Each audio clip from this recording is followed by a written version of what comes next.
Is that what he said? Yeah, no, those are the words that he says. Is that what you say? Welcome back, Riders. Well, this is this is the pod. This is the dawning of the age of Aquarius. Ugh, Aquarius. This is a Taurus podcast. Yeah, he's drinking from a bowl can. And we were both born in Taurus. The bowl. Time. TT. Don't. I wish that upon you. Don't. That's really rude. Why would you do that? No, Taurus time. Right? I thought we agreed on that. Disgusting. Well, if you could have like one superpower, but that superpower was just inflicting TT on unsuspecting people. Buddy. I would take full advantage of that. That's like almost a fate worse than death, though. But like you could also like undo it. So you could just like make people suffer for like a second or 5 or probably an hour because it's you. And then you'd be like, all right, I lived it. I mean, I already exist and talk to people, so that's true. I make people suffer quite a bit. You are metaphorical, TT. That's how that was my Tinder profile for a while. It was just like the walking embodiment of testicular torsion. Oh man, ladies, you don't know what that is, but you will.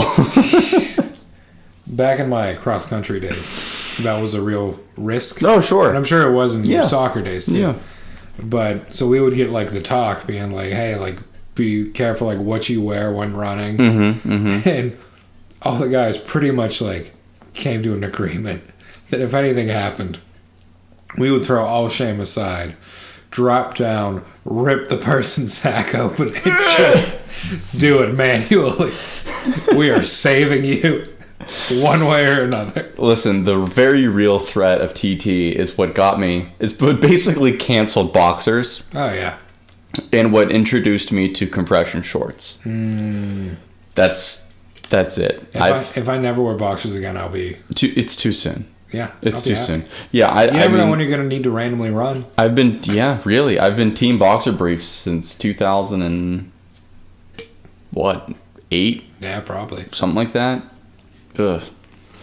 Yeah. And like I can't tell if I'm better or worse for that information, because I guess statistically it's still super improbable. Right. But like it's still like 99% of the reason I don't sleep naked in the summer. I know there's a whole bunch of people that are like, yeah, I sleep naked in the summer. Like, yeah. I do out of necessity. In the words of Cosmo Kramer, my boys need a house. Yeah. They do. But, well, that house has no air conditioning. That's funny because that works twofold. Mm-hmm. Aren't you clever? Don't you think you're clever? You're so clever. I'm a wordsmith. Uh-huh. You're something smith. What kind? You're a metal worker. No! You're a blacksmith, Harry. Well, it's a needed profession now more than ever. Is it? Yeah. Blacksmithing. Yeah.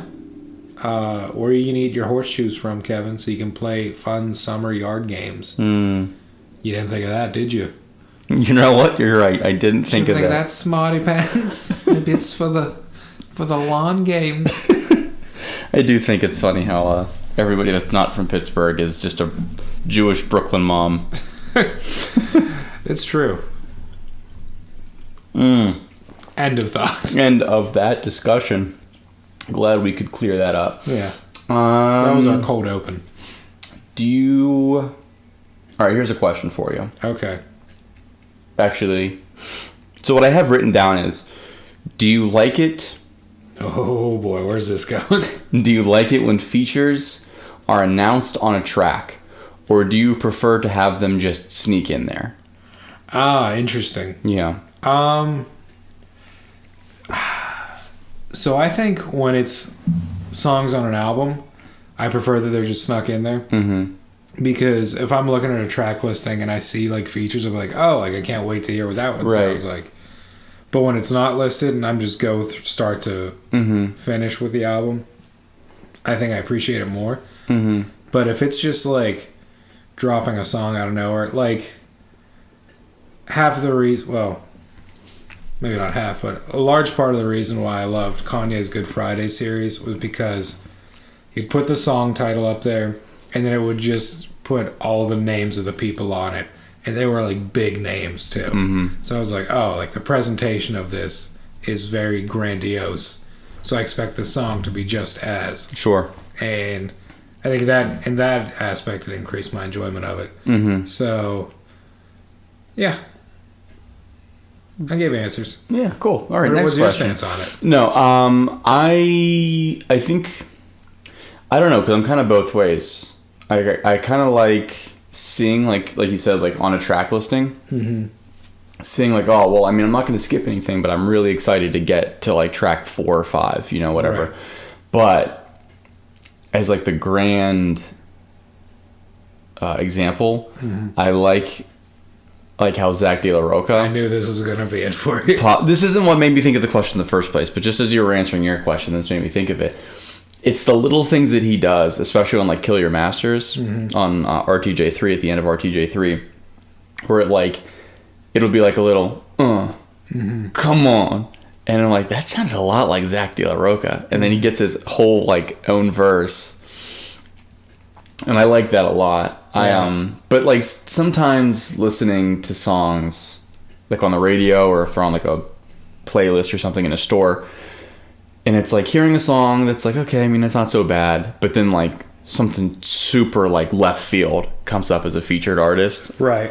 Like we were talking a little bit about English rap before we started recording. Mm-hmm.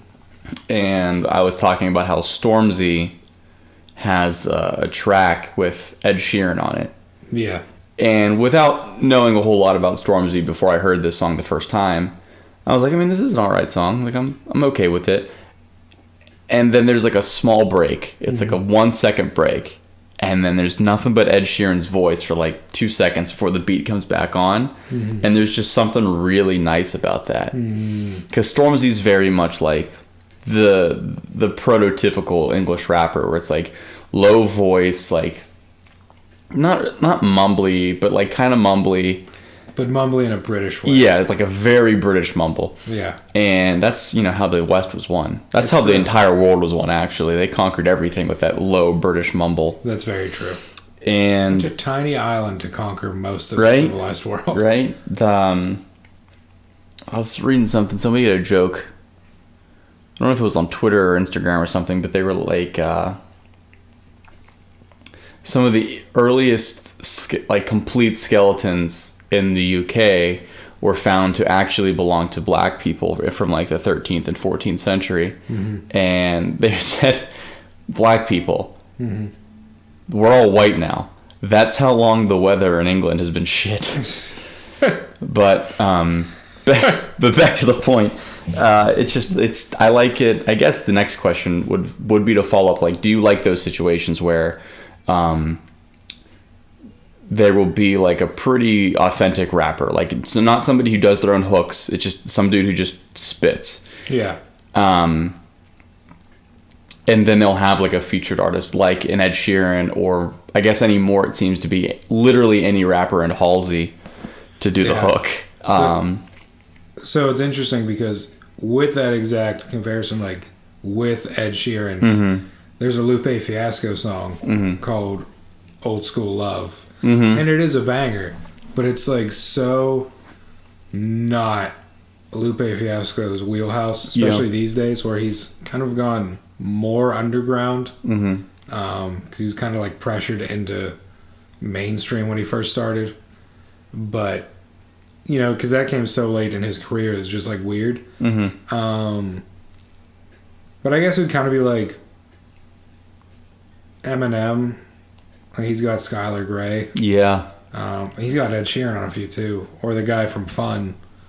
Oh yeah, Nate Roos. Yeah, where it's like, this like guy who's like such a like hardcore aggressive rapper, and then the guy from Fun is on one of his songs. Yeah, I mean, so Ed Sheeran's last. I've been like on a real big Ed Sheeran kick, just out of nowhere. You a Sheerio? Completely unprompted. You a Connor Sheerio? I don't know about all that, but complete. One of my friends is like super. She's super into Ed Sheeran. I don't know if that had anything to do with it, but like he on his last album, which is mostly all features. I mean, the thing is, I think the whole album is called Number 6 Collaborations. Yeah. So like the whole thing. Did you listen to it? That's one with the Stormzy song on it.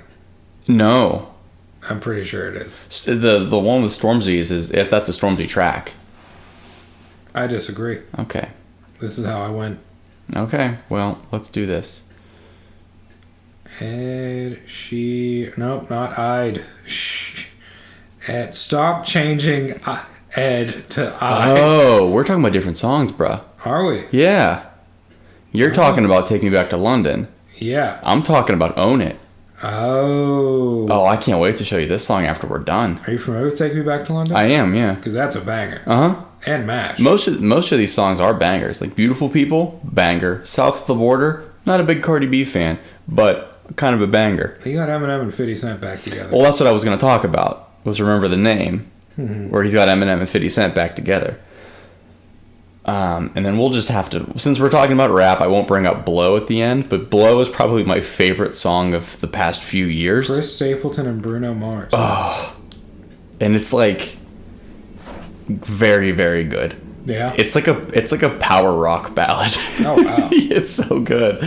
Like all three of them are playing guitar. Interesting. Very, very, very good song. But I kind of like that mixed match of like hot and cold. Yeah. Of like, and I think it really only works with rappers that are what you would probably consider hardcore.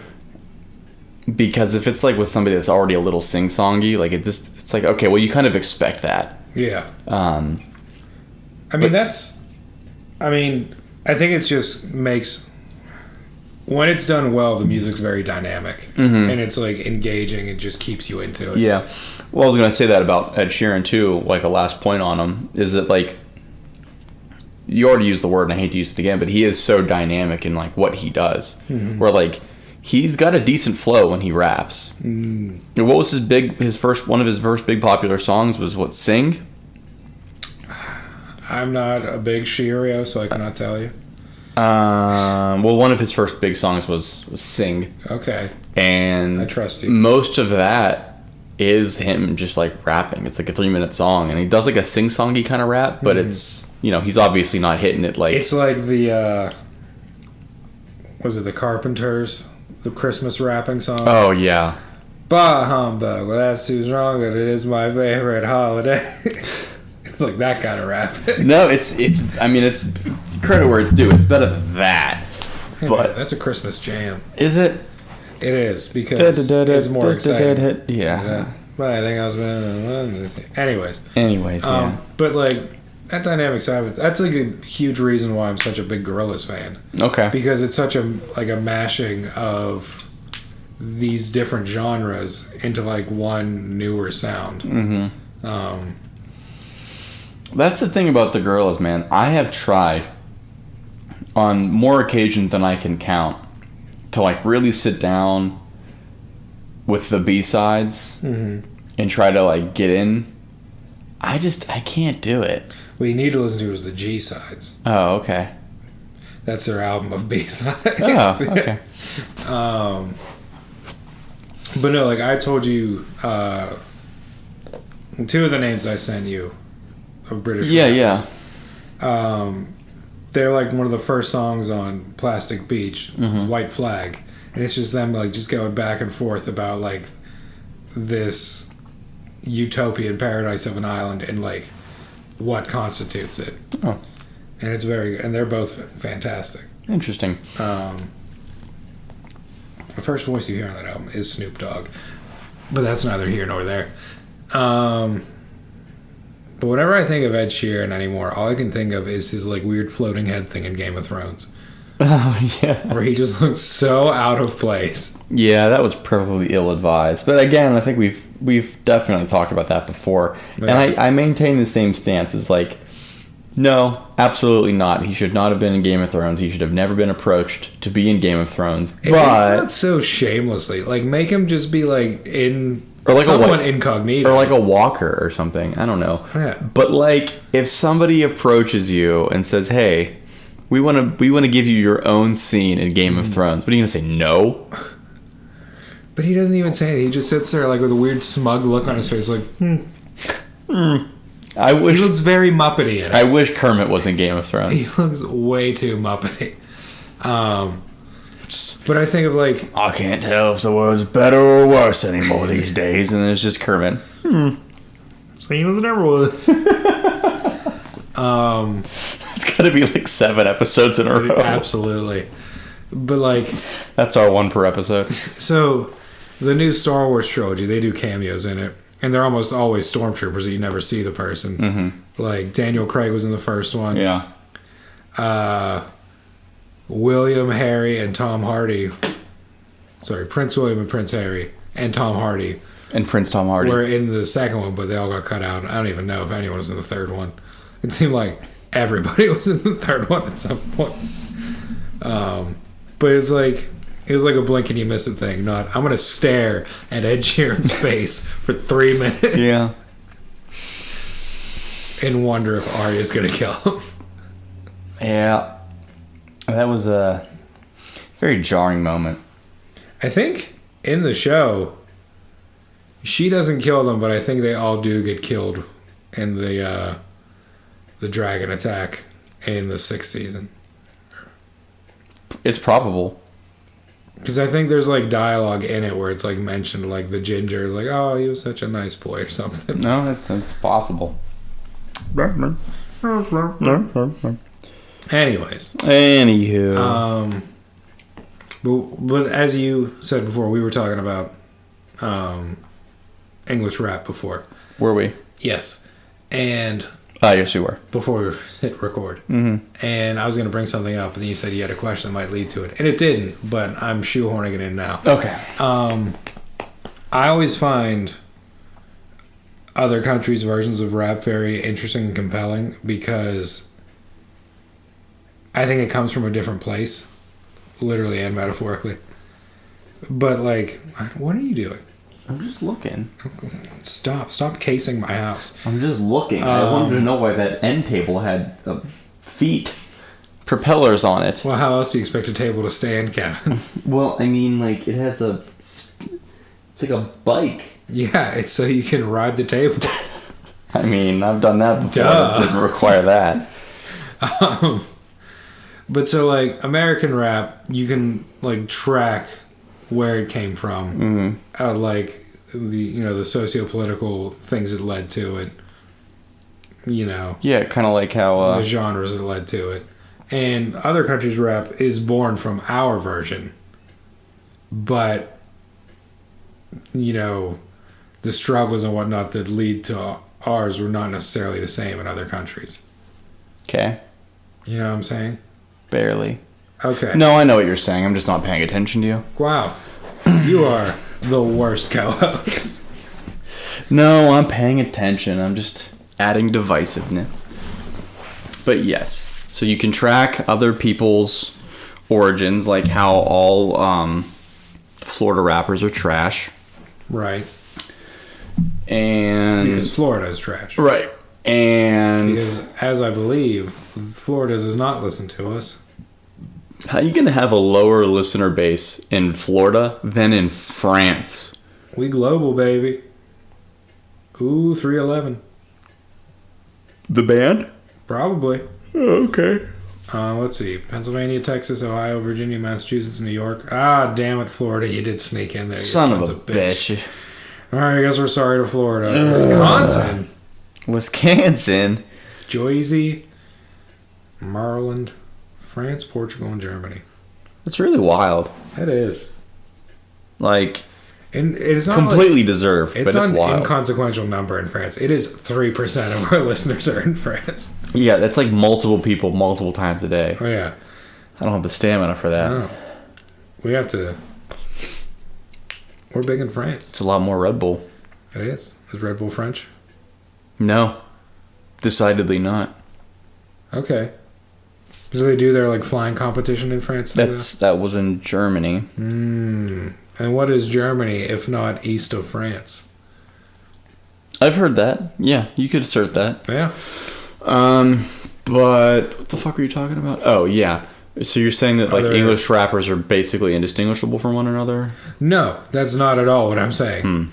I'm saying the impetus behind English rap is not the same impetus behind American rap, historically. It's them appropriating our culture. Which is a bad thing? No. Oh. Wow, that's going to be divisive.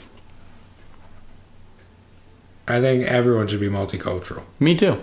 I agree with you. I think the world would be a better place if that happened. Yeah. But, you know, the crazy people online that think that anything coming across the aisle is bad is really just insane. It's destroying white culture. There is no white culture. Have you seen white people? We have no culture. I mean, we managed to put orchestras together, but I'm sure we stole that idea from somebody. Yeah.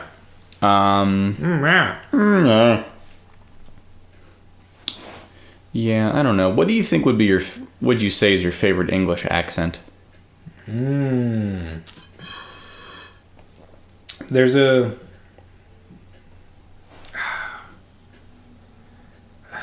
argument to be made for Cockney. Cockney is good. But a big part of me does love the super posh, like, you know... Like the London Chelsea accent? Bourgeois. Yeah. Like upper class, stiff upper lip. Yeah. That's the easiest one to do. No. Yes.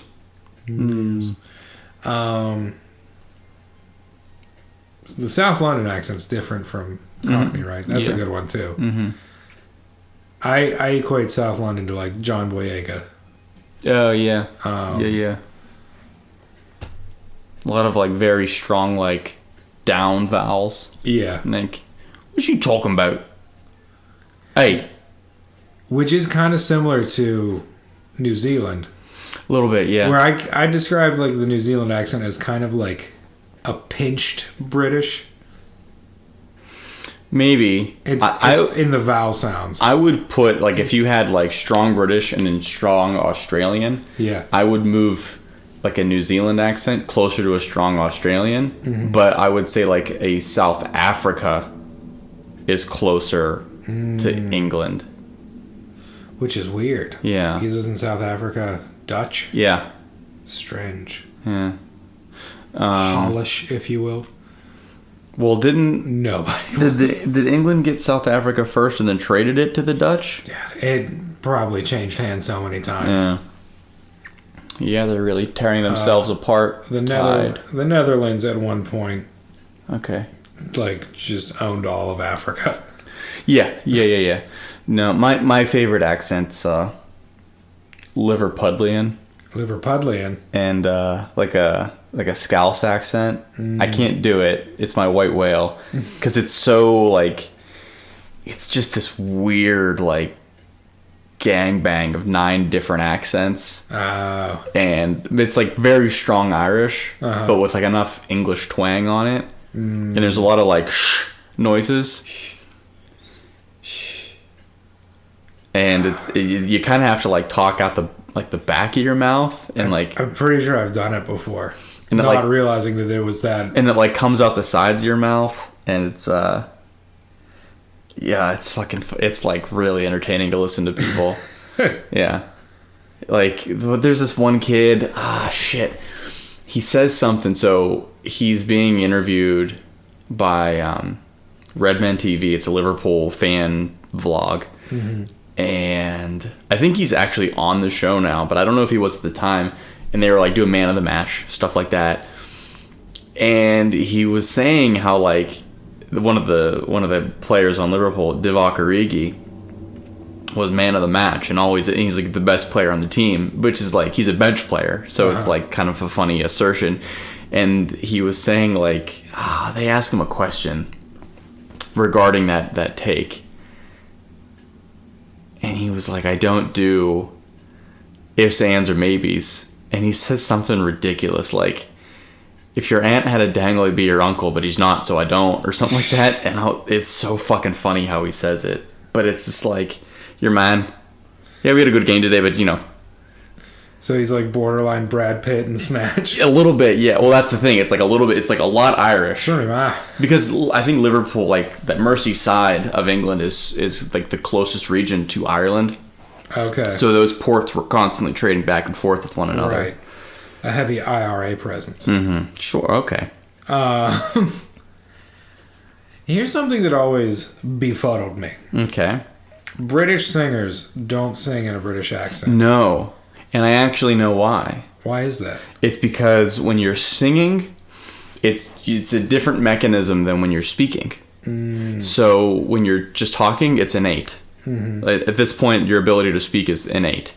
But when you're singing, you are concentrating on the vowels. And that's why. I watch a lot of singing tutorials. Not that I'm trying to learn how to sing. It's like a singing tutors react. Or professional singers react kind of thing. I've seen some of those videos. And people, like, they stop it a lot. But it's interesting to, like, when they're talking about, like, especially when they watch, like, metal things. Because that's down my alley. But they'll be like, oh, that's very impressive how they managed to go from, like, a head voice to, like, a fry. And it's like, I don't know what the fuck you're talking about, but okay. And they, like, try to duplicate the noise. And it's a good time. But that's somebody brought that up, that the reason that it's so different is because, like, with your Adeles or whomever, right. Susan Boyles, you are concentrating on each and every syllable and so on and so forth. That's why it's so sharp. And I don't know why we do that as like the American accent. I don't know why that's so strong. Because I'm certainly not thinking about each syllable as I say it. But as you sing, I guess it's like... I think it's just the American accent is bereft of personality. Depending on where you go, sure. Well, yeah. I mean, there's definitely different regional dialects, but like across the board, you know, I feel like we're very much a pronounce it how it looks type. Yeah. Thing. Which is nice. Well, I mean, even it's then... It's not like a, you know, we see lieutenant, we say lieutenant, not lieutenant. Well, lieutenant's ridiculous. There's no F in there. Well, we'll see. All right. Well, then who's the right tenant? Oh, he probably died in battle. The correct answer was the person who can afford the down payment. Hey, that's a little landlord humor. Yeah. For all the landlords out there. Watch all of our listeners in France are landlords. They get us! It jumps up to like a whopping 5%. We've nearly doubled. But what if we found out that we had like an actual like French fan account that we weren't aware of? And then it's like pictures that we never posted online. It's like pictures of you sleeping. Or it's like a childhood picture of you from like your mantle that was never posted online. No, it's the picture on the mantle.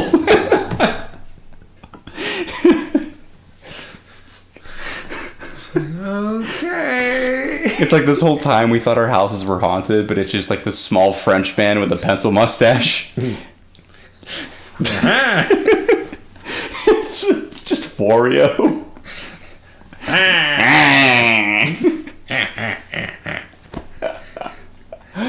Wario, I'm gonna win. Decidedly not a French accent. What can you do? Oh, man. Oh, boy. But what would you say...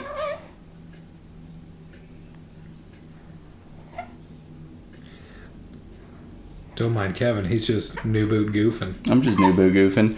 What would you say is your favorite American dialect?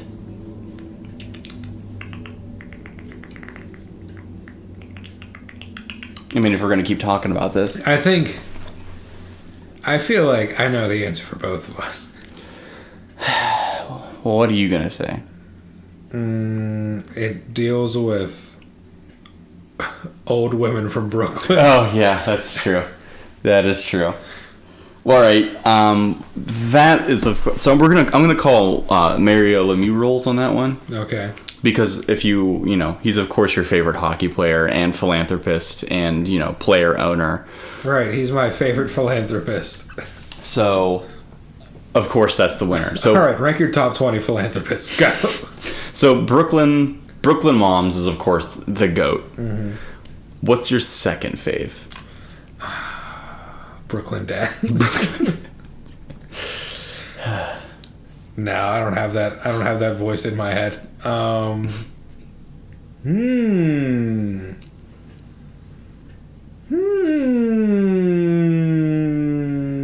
It's a lovely noise. Thank you. Yeah. I don't know. There is something definitely charming about like a true like Texas drawl. Yeah. Like a Sam Elliott. Oh yeah. Who is actually from California. Yeah. Can we put like just a separate Sam Elliott category? Sure. Sam Elliott and then Bradley Cooper trying to do a Sam Elliott impression. I don't know. Because I hate to say it's not Pittsburgh. No, and you know what though? It's charming. It is. Anymore. When you hear something that's truly Pittsburghese, it just makes you smile. Yeah. Well, that's why I like. But when you catch yourself saying it's like, oh, Jesus. You feel a little gross. Yeah. Well, with me, like, it's one of those things where I don't realize it, but I guess as I speak, like, I'm trying pretty hard to completely repress that accent. And I do a pretty good job until I get, like, stressed out. And it doesn't have to be, like a good reason to be stressed out. Like, it's come out when I was playing sports. Yeah. Where, like, I'm more focused on, like, maintaining my breath and kind of focused on the game. Because there's, like, when I was in college playing intramurals, you get a lot of international kids that play, especially intramural soccer. Right. And there's a couple funny moments, one in particular where we were playing a team that was predominantly Mexican, and they were kind of like doing their thing, and I'm trying to like rally my troops, and the ball just popped up in the air, and like I can figure out the trajectory, and I'm like, all right, that ball's going at, and I had at least 4 sets of heads turn on both sides of teams, going, what? And I got like, what, K, and I'm just like, the ball went out. He's like, that's not what you said though. And I think that's what it is for me. It's like, when it happens, it's usually like there was a glitch in the system. Like a momentary glitch in the system. It's a small lapse. There, it's like you just had like a tiny stroke. Hey, you stroking out of there. And it is like, it is the words like out. Out, down. Yeah. It never gets so bad that Warsh comes into the picture. That will never happen. It's fun to say though, but it's one of those things where like it's funny until it becomes real. So like I'll add Warsh to the lexicon because I think it's funny, and then all of a sudden you're going up there to Mount Washington. That's how it was with yins. I started saying it ironically, and then it just became a part of my vernacular. That's like the safety word for me, is whenever it hits yins, I like immediately snap out of it because I'm like, that just doesn't make any sense. I don't know what yins is supposed to be. I have to assume that it was a contraction. But like at the same time, whenever I say, or I tell like a group of people like, you all have a good night. You all does not sound right. And I'm not going to say y'all. Oh, I say y'all. I will not say y'all. I'm a y'all stan. I will die before I say y'all. I am a y'all stan through and through. So it's like, I come close to saying yins. Yins have a good night. Because it sounds better than y'all to me. Yeah, I don't know. Yins is fine, but yin sounds forced. So I sometimes have to lean in, at least in theory, I have to lean into like the bottoms accent. Yeah. And like that real Polish Pittsburghese. Yeah. And it becomes yuns. Yuns have a good time. And yuns, it sounds like it fits better, but it also seems a little bit more forced. Right. But Yuns is one of those pronunciations where it's like the real ones know. Like if you hear Yins, it's like, okay, well that could just be somebody faking it. But if you catch like Yuns and it's fluent, you know, that's a pierogi every day of the every meal of the day kind of thing. Right. So I think but back to your thing about how like Pittsburghese, regardless of where it fits into either one of our lists, it does kind of make you feel like it's like a hidden, not so hidden, like code. Right. Especially with, I'm sure every at least major or semi-major city in America is experiencing heightened gentrification anymore. There's a lot of moving parts, a lot of moving people. And that's just one of those like solidarity things. And that's why I do like... I mean, I think every time I've heard a Pittsburgh accent, like outside of Pittsburgh, it's like, oh, it's a slice of home. Like, I feel comfortable around this person. Yeah. It's like they know. Yeah, for sure. And that kind of happened when I was going out west, where I stopped at a gas station. This is how, like, what are the odds of this, okay?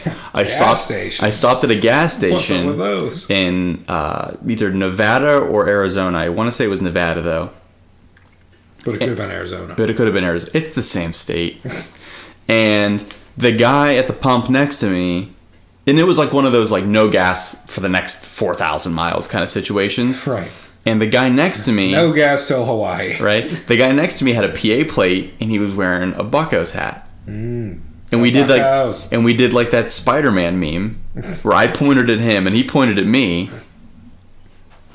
And I was like, go Bucks? And he was like, yeah, buddy, go Bucks. Yeah, buddy. And I was like, fuck. And that's all that was said. Yeah. It wasn't like a, how did you get here kind of thing. Because it's like... I drove. That's not what... Clearly. That's not what we're about in the 412. Right. We just keep moving like aye. Yeah. We're going to talk about sports. Well, do you remember that spec script we wrote before we were supposed to leave? And like the sign off for everybody was, let's go Pens. I forgot about And I still think that's one of the funniest things we've ever written. Go Pens. Go Pens. Yeah, go Pens. Oh, man. I love that so much. I'd love to revisit that. Yeah, we got to bring that back. Now, y'all. Bring it back. Bump. Right foot, let's stomp. Bump, bump. Left foot, let's stomp. Bump, bump. Hands on your knees. Hands on your knees. Bump, bump. Crisscross. Get holy, y'all. I showed you that one, right? I don't think so. Oh my god, I got stuff to show you. It's like this, like, just like, it looks like a non-denominational, like, church youth group type thing. Okay. And they do their own cover of the Cha-Cha Slide. I'm so uncomfortable. And it's just the religious version. Oh, that's Get Holy. Get holy, y'all. That's very funny. How do you feel about a Fry voice? I think you know how I feel about it. Hi. I'm Laura. I was from a small town until I decided to move to the city and become a model. I like a Fry. But I gotta say, it's so fun to do. It's like I guess it's really bad for your vocal cords. Oh, it's horrible. But like, it's like, smoking 40 years. But which really only lends itself to be a better Jewish Brooklyn accent. People who've been smoking for a long time have great voices until they don't. Really just... Until they gotta get... Like the collapse of Babylon, so too did their vocal structure collapse. I haven't been able to catch a Pens game reliably in like 3 years. Yeah. But one of this is so like terrible, but like one of my fondest memories, at least on Twitter, like mostly when I was in college, when we were in college, right, would be like all of the babies. Yeah. It was like all of the... what's the anti-smoking campaign? I know what you're talking about. It's like orange. Yeah. The color scheme is orange. But they had one. It was like a generational thing. Like, we're going to be the generation that... And they would always have, like, the people that got, like, super jacked up from whatever diseases you can get from smoking, usually a cancer or two. Mm-hmm. But there was the one woman... I've got 3 of them. Collect the whole set. But there was one woman named Mary that always, like, for the worst reason, like, would always just make me laugh. Oh, no. And it was... Was she the one that had, like, the offset jaw and the thing that would, like, pop out when she talked? She was the one who had a trach. Okay. But she would, like, take it out and, like, make herself pretty. I know exactly what you're talking about. And it's terrible. And I don't think that it's supposed to be funny. But for some reason... It's not. It's not. It's supposed to be a cautionary tale. Yeah, but being somebody that's never smoked a day in their life, I can make fun of people like that. I've thought about it. And you know I've thought about it. You sure have. Just because it would make you look cooler. Yes, it would. And they got that right. But then I keep thinking... I look at middle-aged people, and there's no such thing as a middle-aged person who looks cool smoking. Yeah, well, either way, you're still swinging and missing. Yeah. And that's the... Sis. Have you tried juuling? Do you think you'd look cool as a 30-year-old juuling? I just want the one that's like the full like box that you have to hold. Hey, bro, check out my rig. So you're just carrying a hookah around with you? It looks like a really shitty magician's trying to come out of your mouth. Just like... I feel like if I were to start smoking, I would definitely bring back like the long cigarette holders from like the 20s. Like the Audrey Hepburn stuff. Like a Dame to Kill. Like Maltese Falcon shit. Exactly. And you're like, oh, that guy's cool. Where does he keep that holder when he's not smoking? I don't know why, but like... No, I know exactly why, but my joke reminded me of a Cyanide and Happiness strip where one of the characters like has a genie lamp and then rubs it and then immediately sticks like the nozzle end up his butt and then the genie comes out of his mouth and just has this like Calvin gobsmacked look. Just,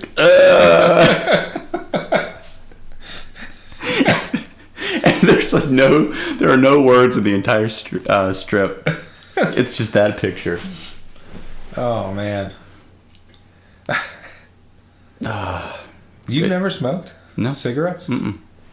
Not once. Wow. I'm an athlete, Doug, and I need to keep these lungs healthy. Yeah, but like when I'm drunk and someone offers me a cigarette, I'm taking it. I've never had one. I've never actually had anybody offer me a cigarette. Wow. I've had a bunch of people ask if I had a lighter. Yeah. Which I keep for those people, but I don't smoke. I've had people ask if I could give them gum. And then when I told them I don't have any gum, they didn't believe me because they thought I was chewing gum, but there was nothing in my mouth at all. Just chewing my tongue. Yeah, I'm just an old person just chewing nothing. It's just a reflex, really, at this point. I ate a lot of bazooka in the back in the day. A lot of bubble tape, 6 feet of it, in fact. Oh, man. Did you ever do that? Eat the whole bubble tape at once? Oh, the blue raz sour ones? Fuck yeah. The pink one, I didn't really fuck with that. No. But like the sour ones, the green one was good and the blue one was good. Yeah. But in a world where you also have Big League Chew, you know, it's kind of what's the point? Sometimes I miss those goodies that you could only get at the concession stands. But not enough to go to anything with a concession stand where I'd have to get it. Oh, well, that's probably because you'd be put on a list somewhere. Exactly. It's just a single white male, mid-20s, showing up to a Little League baseball game. Just, like, listen for a kid's name and latch on. Be like, that's mine. I'm going to root for that one. Let's go, Dylan. Even being like, that one's mine. Unwittingly talking to that kid's parents.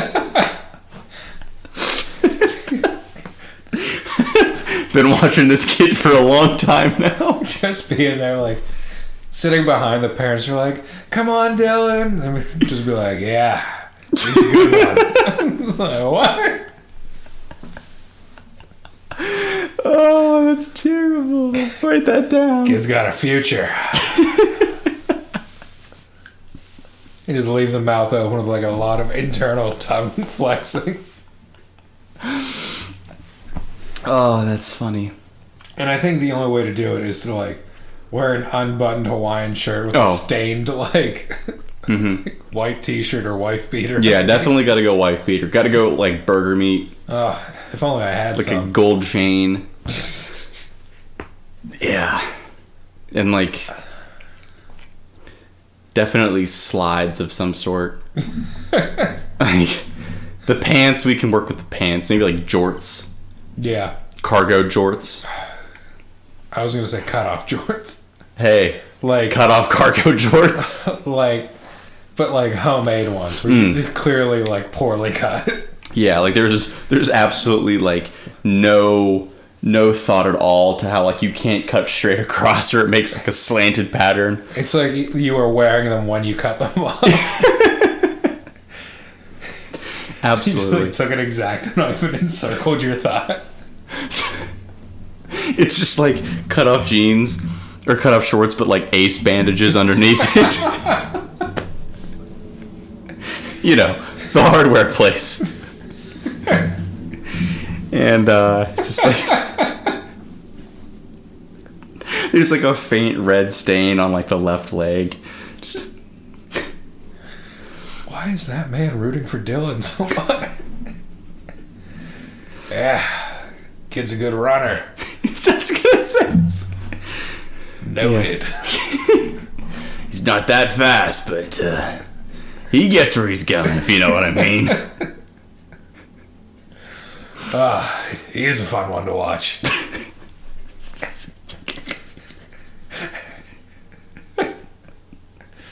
Not like that, Craig. Oh, man. That's like... Craig's parents are like, dude, what the hell? What the fuck? You don't like watching my kid?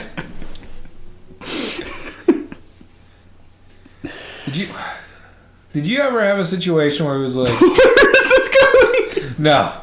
Well, it's kind of related. But where like you were on a team and like the coach was not a parent of anyone on the team? Yes. How does one find themselves in that situation? Yeah. It's weird. Well, you know what though? The thing is, at the time, I actually kind of liked that. Because, I mean, it's like more impartial. Yeah. Because not that I've really ever had a problem with, like, I don't know if it's like lucky because there's like a better chance that you don't play the same position as the coach's kid. Yeah. But like I've never had an issue anyway with that. So like whatever, play your son even if he sucks, it doesn't matter. Right. I don't play that kid's position, so I'm not in any danger of that. But it is nice to have like a little bit of impartiality there. Well, I guess like the specific thing is that like I played initially in that situation where like the dad was the coach, but then like that kid had to play like a different league. Mm-hmm. So I pretty much only play travel, which is like there's so many different like facets to that. Okay. So you've got like regular travel for like the poor kids or like kids that like don't really have any ambition to be professionals. Yeah. But then you also have like cup teams, which those are the ones that travel great distances. So instead of like me driving around like Western PA, you'll have kids like going down to Maryland for tournaments in like the middle of winter, or like going up to Erie or New York or like West Virginia. Like they'll travel out of state pretty consistently. Okay. And for that purpose, it's more expensive, but it's a better experience. If that's about the closest we would get to academies in America.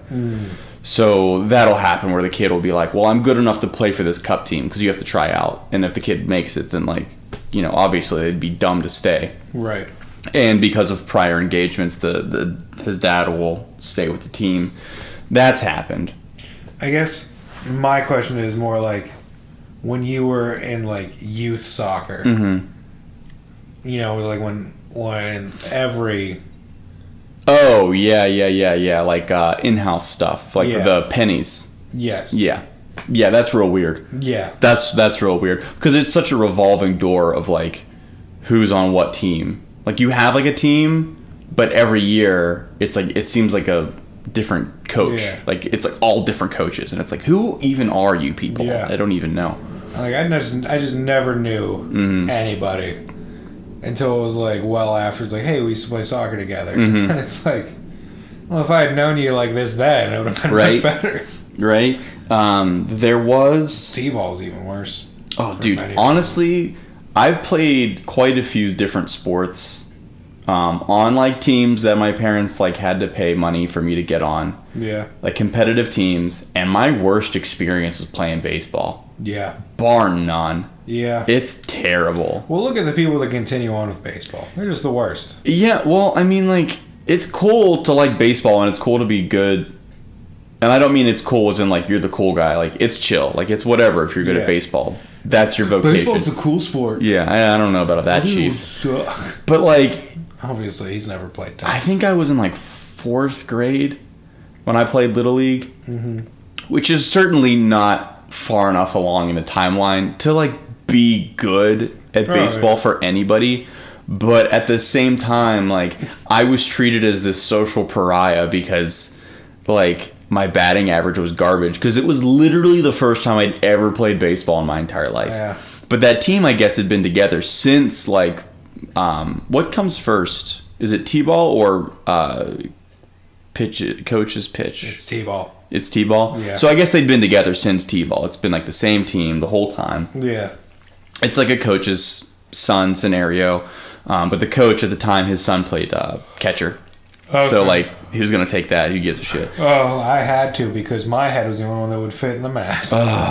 Classic Doug. And I had no real hand-eye coordination back then, so I got hit in the face a lot. Well, that was the thing is that, like, I could catch okay, and I was quick. Like, that's always been my thing is I've been fast. But, like, I just, like, nobody trains you on how to hit. No. So, like, I don't know what the fuck I'm doing. Because it's all dads, and their only advice is keep your eye on the ball. Yeah, that's the whole thing. It's like, yeah, let me just watch pitches as a, 9-year-old. Like, sure, okay, you got it, Bruce. And... I'm more worried about, like, the 6-foot kid at first base. Yeah, if I somehow hit this, I have to run back. Like, I don't even understand the concept of a shortstop. I still don't really understand the concept of a shortstop. But, like, their whole thing was basically just, like, hit the ball as hard as you can. And so that's what I did. I did it. I literally hit the ball twice the entire season. And both times, I got fence. There you go. I'm not saying that as impressive. It's just, like... If they had tried to teach me a little something, like even technique, because I'm basically swinging at it like a caveman. It's everything that I know is swinging for the fences. Literally, you're trying to crush that. Literally, because my entire impression of baseball, and you're gonna laugh, is watching the Pirates play.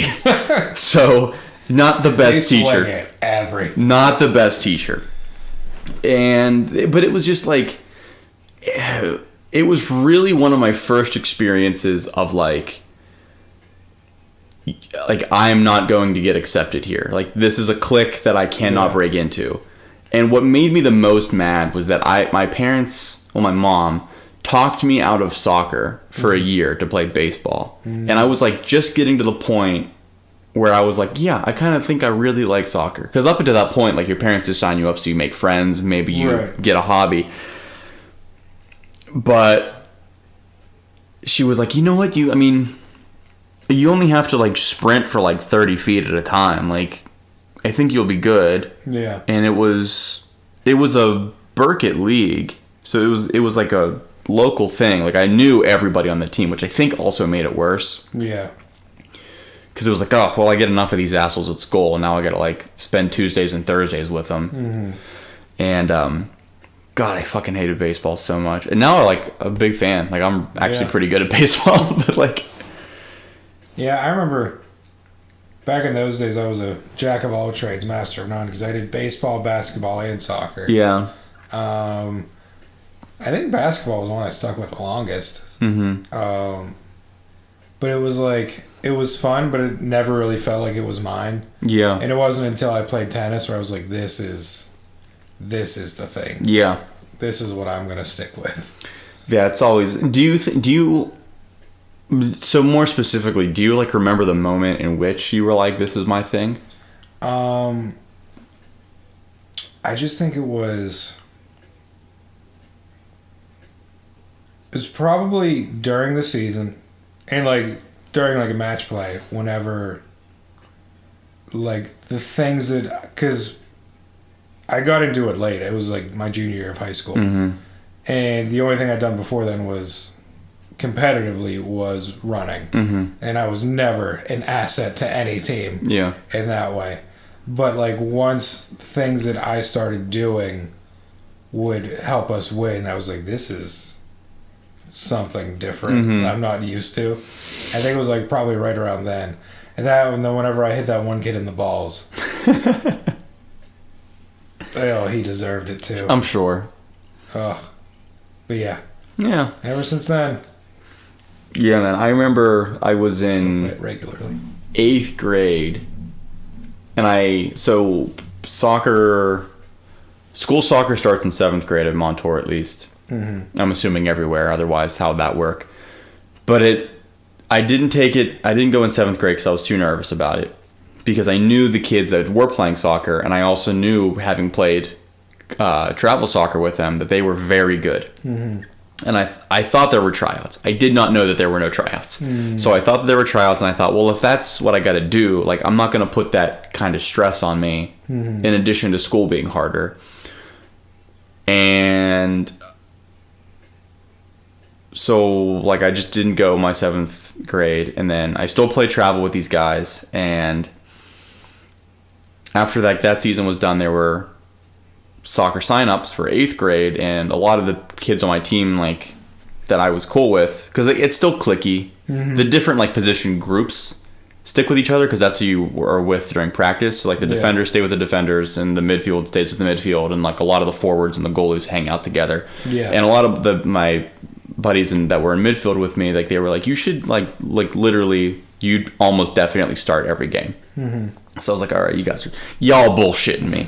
But whatever. It's blowing smoke up my pooper. But I tried out, and I remember the coach, like, during one of the practices, because I've always played how I've always played, and no one's really said anything for better or worse about it. It was just like, all right, you're good, I guess. You play now. And you're good, I guess. Yeah, whatever. And it was after a practice where the coach, shout out to Mike Howden, he approached me. Your boy. After one of the practices, and he was like, did you just move into the school district or something? And I was like, no, I mean, sis, we been here. Like, we in here. And he was like, why didn't you play last year? Like, we really could have used you. Like, what the hell? And I was like, I don't know. Like, I just didn't. Like, I guess, I don't know. I'm too nervous. He was like, that's a shame, man. Like, we really, really could have used someone like you. I'm really happy that you're with us this year. And I was like, how long have I been playing sports? And no coach has ever said that about me. Yeah. And it was just like one of those things. And I was like, well, shit. You know? So I guess the message here is... it's nice to be welcome. It's really nice to be wanted. Like, let people know that you appreciate the thing that they do. Yeah. Anywho, you could have a future something star on your hands. Who the fuck knows? Take care of your kids. Truly. But, like... So, like, in soccer, when I played, like, back in, like, the youth soccer days, it's like, all right, this is, like, a brand new thing we've never really played before. Yeah. Besides just, like, maybe kicking a ball with, like, my siblings outside. And there were, like, kids there that could already, like, dribble the ball several times, like, up in the air. It's like, how? How are they doing this? Yeah. And also, how am I supposed to play against them? Yeah. If it makes you feel better, I still can't juggle. Oh. I can't juggle. I can, like... I've got a really good free kick, and I can do all, like, the other things right. I just can't juggle. I don't know why. Like, my touch is fine. I just can't do it. But I know some people that can juggle and can't hit a free kick for their fucking life, so... It was just... It's intimidating. Yeah. Because you like to think, oh, boy, they got something there. But, like, it's always funny to me, and I'm sure I brought this up more than once, but, like, when the stepdads used to go to tournaments, and... we'd always, like, we'd take the field for, like, practice or warm-ups or whatever, and the other team would be, like, juggling, or they'd be doing different passing drills or shooting drills, and, like, all together just trying to be, like, that, like, Disney original movie level of intimidating. Yeah. And then the stepdads, we would just, like, bullshit. We would just stand around. Like, some of us would, like, run. Like, the forwards, like... Crack a beer. Like, the strikers would, like, do a couple laps around our half of the field or, like, do some sprints to warm up. But, like, for the most part, we would just, like, stretch and, like, occasionally shoot at an open net and miss. Really throw people off of what they were capable of. Yeah, and then, like, it's go time. And we would bury teams, like, 4-1, 5-0, like... And I got to assume that's one of the most frustrating experiences of their very young life. They're putting it all out there. Yeah, like, they're, like, really came out and just, like, who are we? We're the Tiger Cats. And then we'd be like, all right, stepdad's on 3? All right, whatever. Let's just go. Fuck you guys. I just like to think that, like, everyone's trying to think of some intimidating team name. And you're just like, all right, we're the stepdads. We're the Montour Stepdads. Which, depending on what kind of stepdad you have, I guess it could be intimidating. Well, that was the whole thing. It's because we'll beat you and you'll hate us. And it started whenever we were in, we did indoor soccer, not to be confused with in-house soccer. Mm-hmm. Indoor soccer basically being hockey with your feet, and that was whenever it got goofy because we had a very diminished bench, and it was basically just the shithousers. Like the more technical players were like, I'm gonna play a different sport in the winter, and we were like, I got nothing better going on. What sports take place in the winter? So we would drive down to South Point and just beat some kids up for an evening. There you go. And not even playing soccer. No, we weren't even playing soccer. Well, what was weird? Well, because here's the thing. Okay, so I was probably one of a few people. Like, there's normally 11 people on the field at any given moment on a regular season. The stepdads would have like 13 people on the roster. Like, we just didn't do subs, so we were always like whole game fit. And then with indoor, like, you can only play 6 at a time. So it's a goalie, 2 defensemen if you want to do the traditional setup, and then 3 people trying to shoot. Right. And we had like maybe 7 or 8 people on the bench. So like we had less than what we normally have. Mm-hmm. And like I'll reiterate, all of us were shithousers. Mm-hmm. Like, none of us were technically gifted. We were just like going to outrun the other guy, or we were just going to shithouse the whole game. And that's kind of when everything started, because there was only one Montour team in the entire division. But, like, local schools, Moon and West A, each had, like, 3 teams apiece, which I thought was real strange. And it was just 3 sections of the same high school team. Okay. So we knew everybody, and they knew us, and they did not respect us whatsoever. But it was just, we were allowed to pick funny names because it wasn't sanctioned in any way. It was just like, whatever. What's your name? And then what's your, like, nickname, basically. Yeah. What are you about and what are you about? Exactly. And so we were the Montour Blue Curtains, and that was pretty much it. And then whenever the season started for the next thing, we signed up as the Montour Stepdads. And I don't know how they probably, like, these fucking guys. But whenever the other 5 or 6 idiots joined us, and they were like, why the fuck do our shirts say Stepdads on it? And I still have that shirt. That's incredible. That is incredible. And I remember it being in like a Facebook Messenger group, and the coach's son at the time, shout out to Brent, he was like, we're going to be the Montour Stepdads. Does anybody have any objections to that? And I was like, that's the funniest thing I've ever heard in my entire life. If we get away with it, I'm completely game. Yeah. Oh, man. That is good. Those are the good years. That's when you stop taking everything so seriously. Like when you're well past the point that it's getting any further, and this is the twilight of your career. That's when it gets weird. That's when it gets real fun, man. Yeah. Oh, man. I'd like to join a tennis league. And I feel like I would bring that energy to the tennis league. Yeah. You should, man. Because I'm a real heckler. Oh, dude, that was my bread and butter. Oh, I used to talk so much shit. Like, even when we play pickup, I'm like, I don't mean to be, but I'm super obnoxious. When we ran that field of World Cup. Yeah, you and me, buddy. And by that, I mean you tackled the goalkeeper and I scored all 11 goals. I'm the Bash brother. I was there to shout our country's name and nothing else. Yep. But yeah, I just, like, I'll woo after every goal. It's a reflex. Woo! It's a reflex. I have no Ric choice. Flair out here. Yeah, I'll talk shit to, like, good friends, family friends that have been in the whole familiar pool for generations. Oh, boy. Best friends. I don't give a shit. Ruining friendship. You're going down, buddy. The whole game's cerebral as far as I'm concerned. Oh, man. Sports. I can take him or leave him. Yeah. Find me a sport where you can wear a sweater. Hockey. Polo. Okay.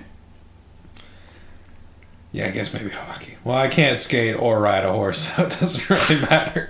It's really the same skill set, if you ask me. All right. What if it's all the rules of hockey, except instead of skating on ice, you're riding a horse? I'm pretty sure that's just medieval battle.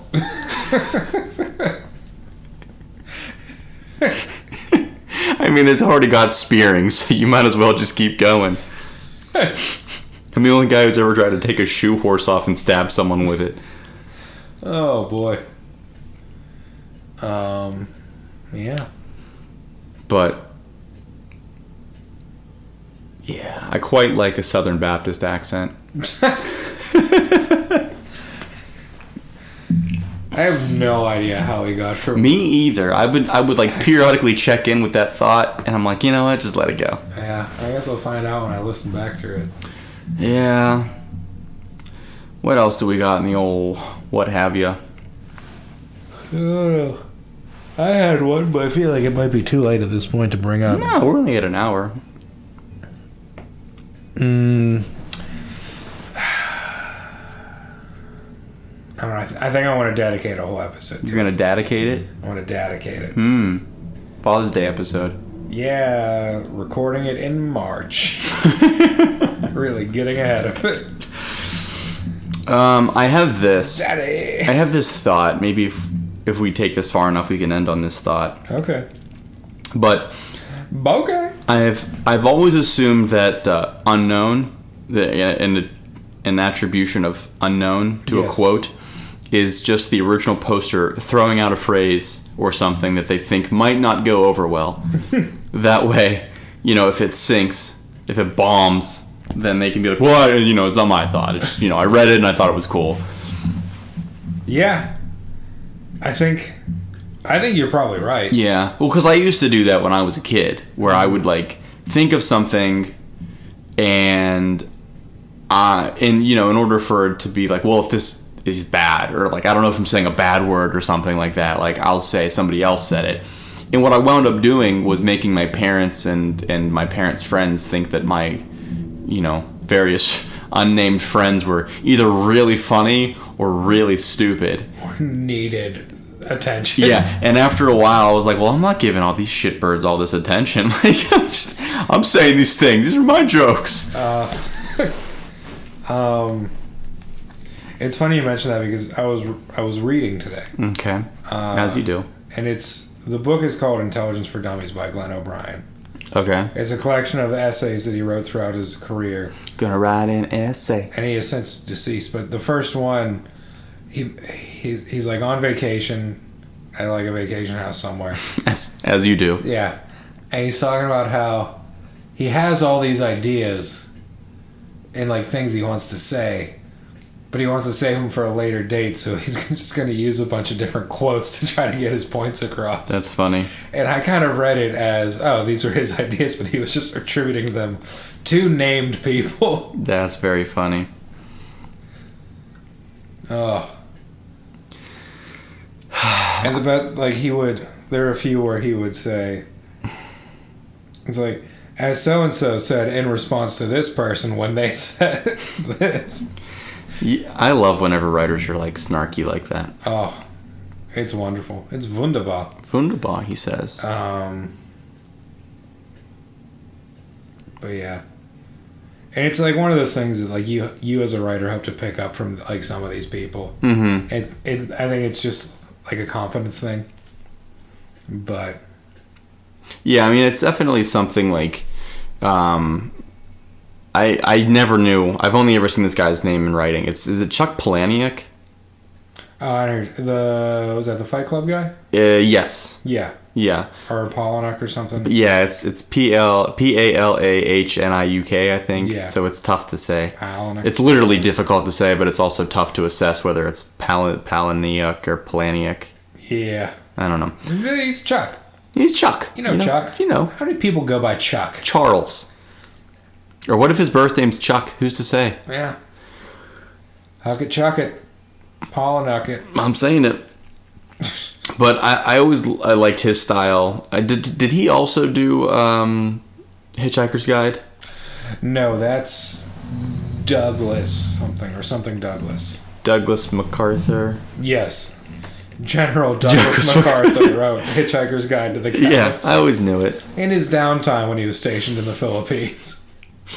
Wow, these North Koreans are really giving us a good thrashing. But man, I just gotta jot this idea down. I've been saying it. They're kind of snarky. What's the first page of that book? It's Hitchhiker's Guide? Yeah, it's like in the beginning. Douglas Adams? Douglas Adams, that's right. Because I always thought that sounded presidential. But he's like in the beginning, the humanity was created, or humans or Earth was created, and that was widely regarded as a bad move. And it's just like that kind of like very tongue-in-cheek, very subtle snarkiness. Really just goes down my road. Yeah. I like that a lot. But I just see so many like very like you go through Instagram stories enough, and you go through Twitter, and it's just like people posting bullshit like quasi-Buddhist quotes about like the real cure for depression and anxiety is a walk in the woods. And it's like, fuck yourself. I'm sure it is. A walk into the suicide forest. Yeah, really, that Japanese. Just stay away from Jake Paul. Yeah. And the other one, too. What's his name? Craig Paul. Logan Paul. Dak Paul. Dak. It's Dak. Dak Paul. Yeah, is that not the most offensive name? Dak. Dak Von Paul. 70 years after the thing, and the Germans are still the mold. Von.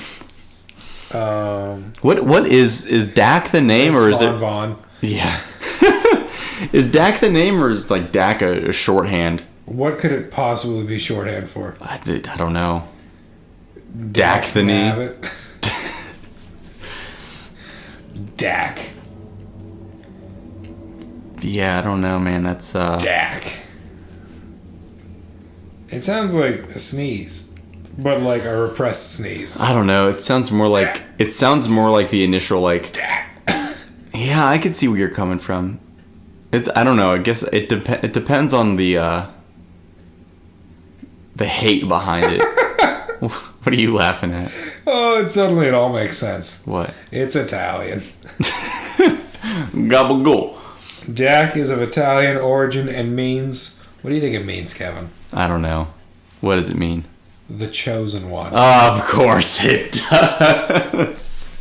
What a horrible name to mean the chosen one.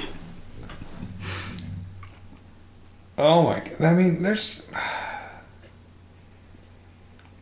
Oh boy. According to a user from South Dakota, United States, the name Dak is of African origin and means devastation or destruction. Yeah, that's more closer. That's more closer, he says. A submission from the United Kingdom says the name Dak means chosen one. You know what? I'll take stranger from dark waters any day of the week. Yeah, I mean, I think Dak means don't leave your open drink with them. It's Swahili. Dak means keep calm and chive off. Oh, man. Dak means like, share, and subscribe, bro. Douglas like means a whole freaking paragraph, and Dak just means the chosen one. Oh, man. I think Matthew... Either Kevin or Matthew means like gift from God or something. I'm really pulling up information that I had to learn in 8th grade. Let's see what Kevin name meaning is. An anglicized form of the Irish name Kyoman. Okay. Meaning, say it. Handsome birth. Woo! derived from the older Comgene, composed of the old Irish elements meaning kind, gentle, handsome, and birth. Is the name Kevin in the Bible? Although Kevin is not considered a biblical name, Saint Kevin, the patron saint of Dublin, helped to popularize the name. Patron saint of Douglas. Wouldn't that be something? Is there a Saint Douglas? Probably. Let's look it up. Saint Douglas.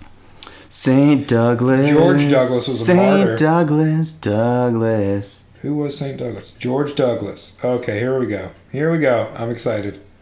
George Douglas was one of the 85 martyrs of England and Wales. Born in Edinburgh, he was originally a teacher by profession. Converting to Catholicism, he traveled to France around 1556, where he was ordained a secular priest in Notre Dame, Paris, Notre Dame. in 1574, possibly at the testimonial of Mary, Queen of Scots. You know, she was like 6 foot tall. Good for her. Yeah. I think the average male height was like 5'4" at the time. Wow. Yeah. Death by snoo if ever there were one. Truly. I'm just picturing Elizabeth Debicki. Returning to the north of England, he was a priest in York, where it seems he was apparelled in coarse canvas, doublet and hose. Doublet and hose. Write that down. And in the East Midlands as well. Captured and found guilty in York of persuading the Queen's subjects away from Protestantism, he was executed on 9th September 1587. He was beatified. Beatified. By Pope John Paul II on 22nd November. Oh, you mean beautified. Yes. He is gorgeous. George Douglas. Only lived to be 47.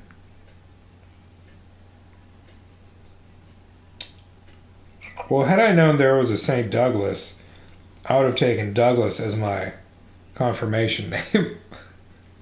Douglas.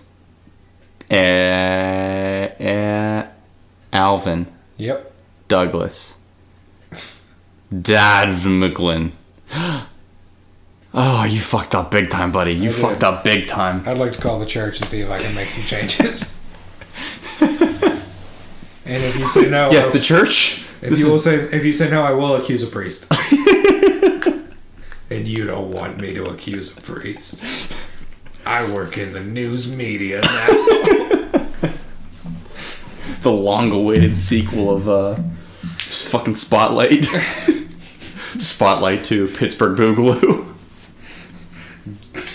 The Douglas Revenge. Doug Mall. Douglas. Oh, that's good family fun right there. It is. If I ever start a company, it's going to be called Douglas A. Douglas. He's both of them. He's. Oh, you've heard of Doug E. Doug? How about Doug A. Doug? Oh, Douglas and Douglas. What are we going to do with you? That's an actual question. Pet my head. Nope, I don't think that's it. Any final thoughts? Perhaps one that involves whether or not you had fun? Here's the thing about me and fun. Okay. We're a match made in heaven. You think so? I think so. Hmm? I have more fun when I'm having fun than when I'm not having fun. It's a hot take. Yeah? It's really divisive. That's very Stephen A. Smith of you. Yeah.